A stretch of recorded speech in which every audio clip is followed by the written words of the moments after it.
Hi, I'm your host, Tony Fraser-Jones, and welcome to today's podcast. I'm here with my co-host, Phil Smith. How you doing, team? COO at Profitable Trading. That's right. Yeah. Mate, super excited about today's podcast. What are we getting into today, man? Oh, this is one of my favourite topics, Tony. What we're going to talk about is how to get paid what you're worth. Obviously, pretty important. We do find a lot of people struggle with it. You know, whether it's coming from a place of not really being sure what you're worth or not being confident in your pricing, maybe even being, having difficulty asking for money. A lot of different things can be going on here.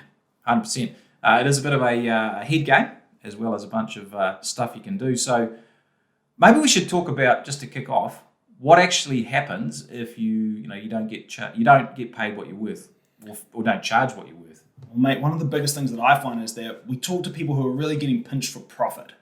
Obviously, massive impact that has on your business, and can really dry up in your cash flow too. Obviously, cash is the lifeblood of your business, and if 100%. You're not making profit on your jobs, mate, you dry up pretty quick. Yeah, so you're short of cash, and I guess that makes it really difficult to, one, pay your bills, which is pretty important. Well, it's pretty important. Yeah, 100%. And it makes it difficult to invest back into the business. So, you're a bit like, reluctant to actually invest in maybe new equipment or hiring more team members. Yep, and that's big, mate. That's massive. I mean, especially when they're short for time as well. I mean, who's not short for time? When you've got no money, you can't exactly invest in things that are going to help you with that either. Yeah, so you kind of just keep sort of soldiering on yourself and flogging a dead horse, as it were. So that's definitely something.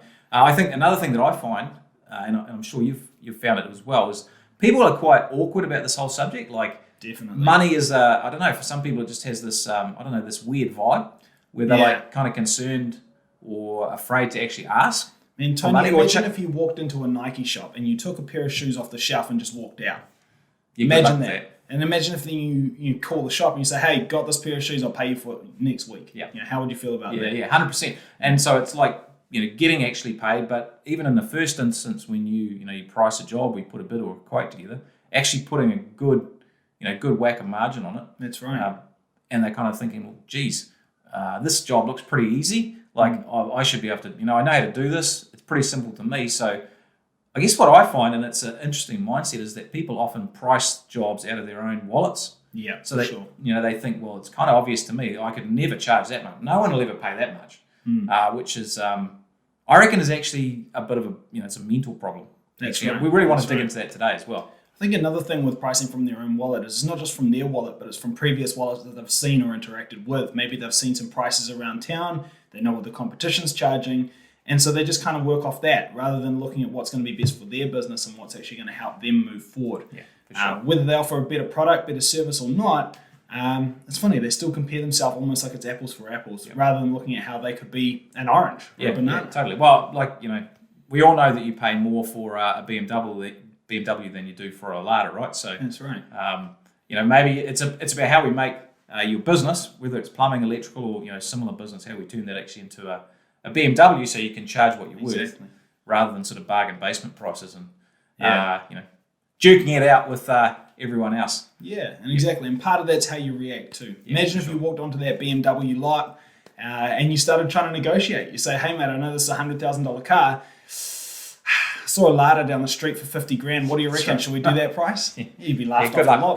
Good luck. Yeah, that's right. So I guess the flip side that it then is, if you do get paid what you're worth, how does that really impact on your business? So what are some of the things you find? How does that actually help if you can do that? Well, the first thing, mate, is you just got so much more money to invest back in the business. Yeah. I mean, whether or not it's into extra systems, maybe it's extra infrastructure you need, team members, maybe it's extra plant, equipment, but all that stuff is things that you can't get to make life easier if you don't actually have that profit coming through.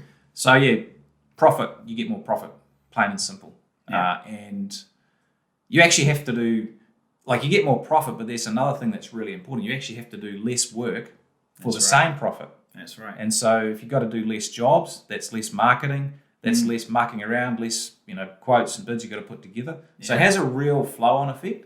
Mate, quick maths on that. I mean, if you were able to increase your GP by 10%, you're able to lose 25% of your work without losing $1. Yeah, so that's massive. Yeah, so there's definitely a big tie-up between not charging enough or getting paid what you're worth and lack of time as well. I think that's important. The other thing that's massively important is, for a business owner, most of us are in business because we want to create profit, and we can put that aside into sort of wealth creation, the shares, profit, property, all that sort of stuff. That's right. We don't want to work forever.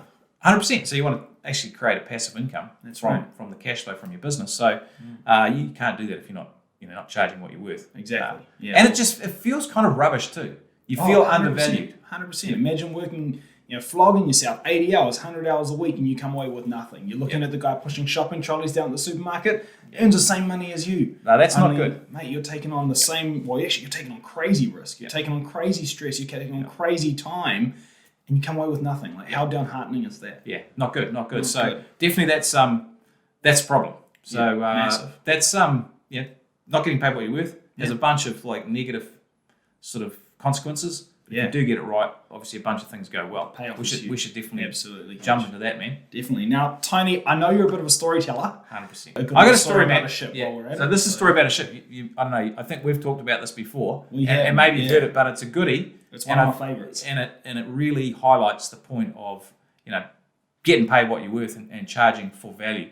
So it goes like this. A few years ago, there was an engine failure in a big ship, flagship of a shipping company, and no one could fix it. So they got a bunch of people to look at it. They got the best and brightest young engineers to look at it, and nothing would work. Like, they were losing hundreds of thousands of dollars a day. This thing just sitting in port. So they called for some help. They got this old fella, grizzled old veteran. Love those guys. Yeah. And you know how they talk, kind of walk slowly, but kind of all wrinkled and stuff. And he inspected the engine carefully, went through everything, looked at it from top to bottom. And after looking over the whole thing, he reached into his bag and he got a hammer. And he went to a pipe and he banged on this pipe, just really gently, just gave a bit of a nudge. Almost instantly, the engine roars into life and they're back in business. So shipping company's ecstatic. A week later, the shipping company gets the invoice. And like, it's $10,000. And they're like, what the flip? Like, 10 grand, he just, tapped the pipe with a hammer.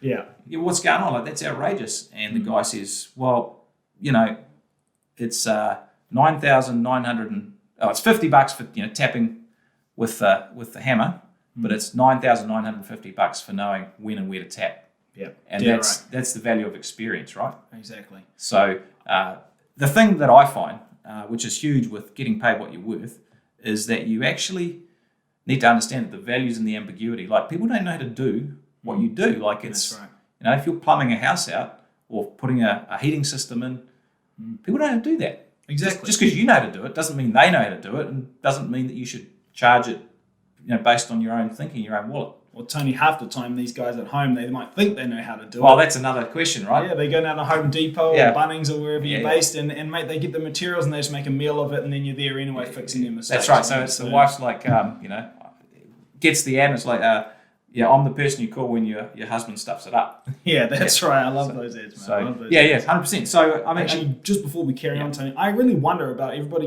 if you're listening to this right now, I really wonder, how many times have you gone to a job and you've actually looked at it and you've thought, you know what, I'm not really sure whether I can charge that much. I didn't do that much. But actually, the thing that you're missing is the fact that you knew what to do. 100%. And that without you, there'd be no problem solving there. Yeah, so people are paying not only for what you do, but they're paying for all the experience and the training that you've had. That's right. And if you're in business for yourself, I'm sure you got a lot of experience. And for me, the work we do with business owners, we find that they chronically undervalue the value that they bring. They don't actually realise that they're worth it. That's right. And that's quite a deep thing, actually. Yeah. So I think we should sort of talk about that. Yeah, let's get stuck. Let's talk about some fixes. How to actually do this. So we like to use models, which are not like wooden ones, but ones you draw, which is a bit hard in a podcast, but whatever. We'll do our best to talk through it. Yeah. So the thing that I find really helpful is to think about something called the 3 pillars of value. So there's 3 things we need to have in place to charge a premium price. What are the 3 things? 3 things. First one is what we call value belief. Massive. So value belief is huge. And value belief simply is that you believe that you're worth it. Yeah. So you believe that the job you do is worth charging a good price for. Yeah. And if you fall at that hurdle, you're never going to get paid what you're worth. Yeah. Honestly, if you haven't got that one locked down, don't worry about the other 2 yet. Go back, look in the mirror, believe the value, believe the price, understand what people are paying for when they get you. It's not just the materials, it's not just the labor, it's not just your time. It's all of that experience, all that knowledge that you bring to the table as an expert in your field. Massively important. So you have to actually believe what you do is worth it. That's right. And that it's worth being paid well. And for some people, it's that. There's also some issues that they've picked up, maybe through childhood or whatever, or there's some bad attitudes about money. That can definitely roll into. We're not going to get all D&M today, deep and meaningful on that one, but it's bloody important, right? Yeah. So we've got to make sure that we think about the fact that we're going to know we're worth it. So that's the first pillar. Second pillar is what we call value contribution. So that really simply means, was the service worth it?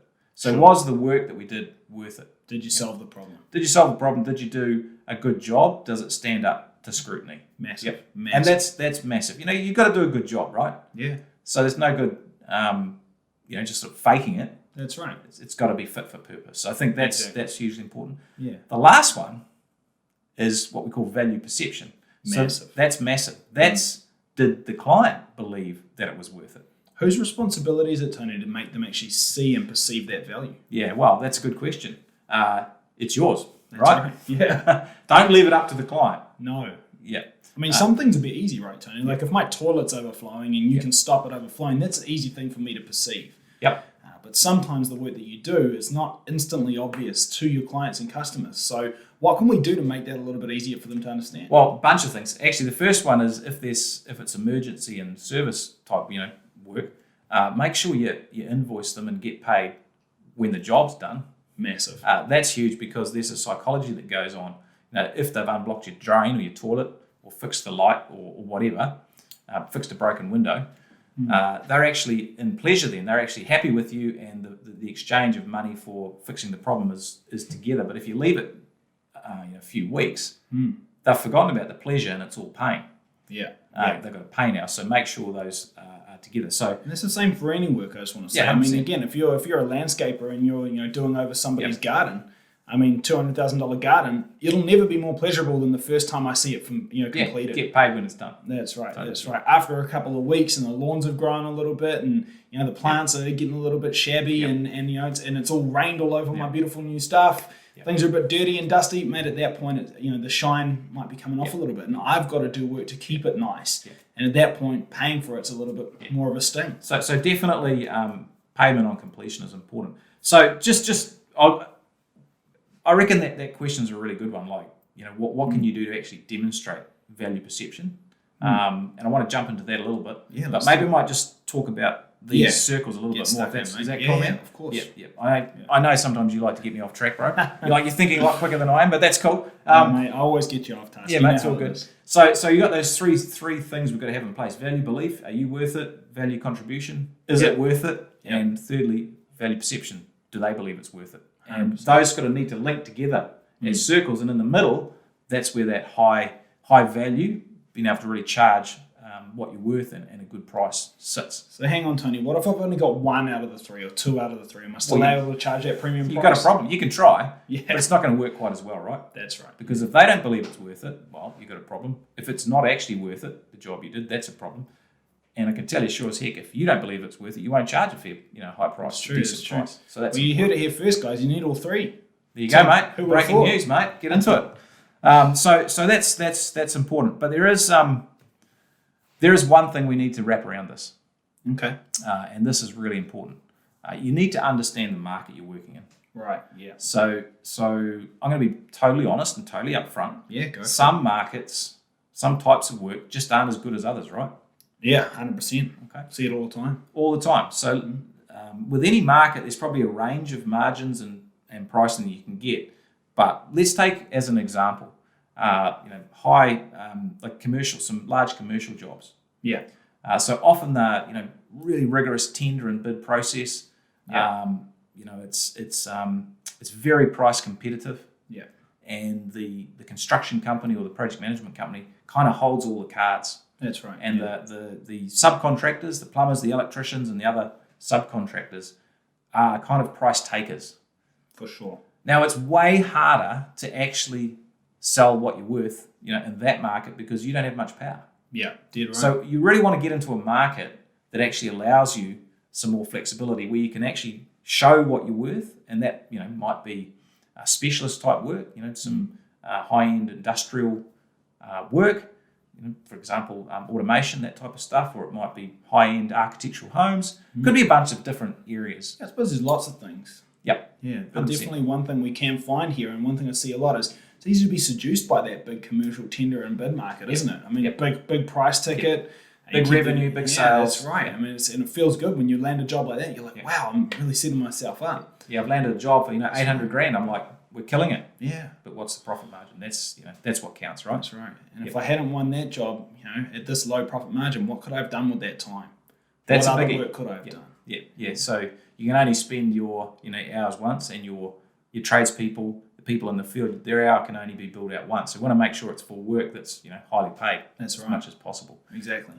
So that's important. What market are you working in? Because not all markets are created equal. I'm going to be really blunt with that. Yeah. So if you're finding you're not getting paid what you're worth, hey, that might actually be a marketing and like a strategy problem. Definitely. In terms of the type of work you're doing. So a lot of work we do with our clients is actually moving them away from low margin work. Doesn't matter how good they are.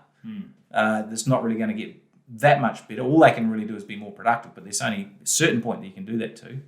We actually need to work into markets that are more high margin. Well, either that, Tony, or they can try to scale to an astronomical height where they've just got millions of tradesmen, but mate, what a headache. That's a massive for the same money. Yeah, and it's it's tough, right? Yeah, that's right. So I think that's important. And we talked about how we actually sell for value. So that's how do we actually demonstrate our value? And I think that sort of fits in with the value perception type thing. So how do we actually demonstrate to the clients?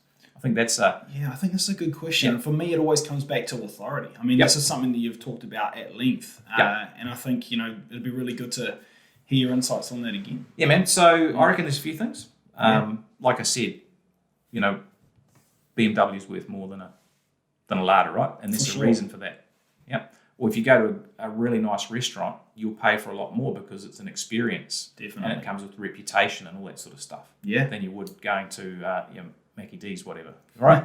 Yep. Hey, mate, don't knock Mackie D's. It's all good, mate. After you've had a few bevies, it's a good place to go, right? But for sure. Not if you want to watch the waistline, right? So there's a few things I think are important. Number one is there's a bunch of stuff you can do, right? But it's basically, like you said, being an authority and looking like you're worth it. So, do you have guarantees? Massive. Yep. Yeah. So how do you guarantee your work? And is that in your social media and on your website? Well, one thing I always see with guarantees, Tony, is that people often think it, is just goes without saying. Yeah. Things like, hey, I guarantee I'll leave my, leave site clean and tidy. I guarantee that I'll deliver on what I said. I guarantee that I'll communicate clearly. And they think, well, this is common sense. It's part of being in business. But the funny thing is, if you don't say it, it's not a guarantee. That's right. And it's the not so common sense, right? That's right. So you have to actually explain to the client, to the customer, why you're worth it. Yeah. So be explicit with your guarantees. That's right. And sometimes when you bring these things up, that's really where it drops. The penny drops for that client because they think, actually, you know what, I do value that. Actually, you know what, I have had a bad experience with that before using contractors in a similar situation. Yeah. So until you say it, there might just be a subconscious thing that they haven't actually attached value to. Yeah, massive. So don't leave it in their court. Make sure you do it yourself. That's I think another thing is, having good processes and systems for doing your work. So checklists, processes, and show those to the clients, right? Massive. So Massive. In your social media, on your website, show some of the systems you've got, the software you use. Talk about it in the sales process if you have to. Yeah. Basics like, are your vans clean and tidy? Do you have uniforms that look clean and tidy? Or are all your team well presented? We've all had a grubby tradesman in our house before, haven't we, mate? Silicon We've all Valley probably trousers. been there, grubby That's tradesman right, exactly. at one point or another. Exactly, as well. Yeah. You make sure they've got some spray, Exactly. It smells not a good thing. Now, guys, quick especially the question young for you. fellas, right? Oh, huge. Yeah. And I think a big thing here is you've probably had an experience before where you've been doing some work in someone's house and they kind of hover behind you for a little bit. Oh. And you're thinking to yourself, like, why are they looking at what I'm doing? But hey, the big thing is, it's like the more presentable you are and the more acceptable you are to be in someone's home, actually, the more they get off your back too. 100%. Yeah. Because it's always trusting. nice. It's things like having a company profile. It's things like your social media, like social proof is huge, like testimonials, case studies. That's right. How many online reviews have you got? 100 is better than 50. Yeah. 200 is better than 100. You can never have enough social proof to actually demonstrate that you provide great value and that other people trust you as well. That's big, Tony, because back in the day, you used to go off people's recommendations. There was no online, there was no reviews, there was no Facebook, there was no Google. And so when someone's mum said, hey, use Tony, he's great, you took their word for it. Whereas nowadays, click of a button and you know everything about somebody. So it's really important that you've got some proof there, some social proof, because they will look. Yep, they will. Everyone does. I mean, that's right. You check people out online? I check you out every day. Mate, that's concerning. We should move on. Okay, so I'm really worried right now. Yeah, you should be. Yeah, I know. I know where you live, though. This table's not very big. Yeah, that's right. Like, your socials and your website need to be high quality. Good photos. Definitely. Yeah, that's huge. Do good work. Capture it. Yeah, that's right. Yeah. Like, photograph stuff. Turn your quotes or your bids into sales letters. Like, don't just give them a price. Give some reason why copy that they should use you. Focus on benefits. Have a nurture system that you're continually just staying in touch with your clients, your prospective clients. I think that's massively important as well, because you start to build relationships. There's a bunch of stuff you can do to actually show that you're worth the price you're charging. And I can tell you what, it's absolutely critical you do it, because businesses are successful when they have reasonable to high profit margins. Because if the profit margins are too skinny, all those bad things happen. Not enough time, not enough money, hassles, lack of confidence, don't want to invest, and it's like it's a vicious cycle. So I think that's hugely important. Tony, what I'm taking from this so far, it seems like you've brought up a lot of stuff that people probably already do, and maybe the biggest thing is they don't proactively show it. They do great work. They do turn up on time. Maybe they have, I don't know, a guarantee that's in their head, but are they proactively showing their clients? I think that's a big thing. And so if you want to get those three pillars right, you've got the belief in yourself. Okay, we talked about that. We've got are you doing a good job? And I'm just going to assume that everyone listening is doing a good job. Let's hope so. Because if they're not, well, maybe need to. Maybe we've got other problems. Yeah, we could have we've got some other issues. But the last one, the value perception, that's up to us to help the client understand that. That's huge. Massively important. Okay. Definitely. So, and lastly, like we said, not all markets are created equal. Definitely not. So some markets, it doesn't matter what you do, it's not going to make a huge difference, but there's a lot of markets where it will. Yeah, for sure. Yeah. Cool. Okay. Awesome. Well, mate, this has been fun. I think like a few things that really stood out for me, if we take the main takeaways, is A, pick your market right. Yep. I mean, God, how important is that? B, make sure that you have authority in that market. And C, make sure you provide an amazing experience. If we're doing those three things, we're in a good place. And make sure that you believe in yourself. Do not undervalue yourself. Do not price work out of your own pocket, out of your own head, because you're not the client. That's right. Like you're the expert. Yeah. And you've done all the training. So make sure you charge and get paid like an expert. Massively important. Now, guys, if you're not really sure about how to figure all of this out in the back end, you're not really sure of the numbers behind it, we'll be covering that in a subsequent episode. Yeah, we'll definitely get into some of that stuff. We'll teach you how to break this down and figure out what kind of pricing is actually going to work for you as far as the cold, hard numbers. But as far as actually believing in yourself, that's massive. This is really the first step. Cool, man. Well, had fun today. Had heaps of fun, mate. Thanks for listening, everyone. Really enjoyed talking about this as an important topic. Yeah. And I hope you've enjoyed the podcast. If you have, make sure you subscribe so we can let you know about future episodes. Yeah. And remember, you're worth it, so make sure you charge what you're worth. That's right. Take good care. Take good care. And happy pricing. Happy pricing, yeah. Hey, I hope you liked the video. Check out all the other videos in the channel and like and subscribe.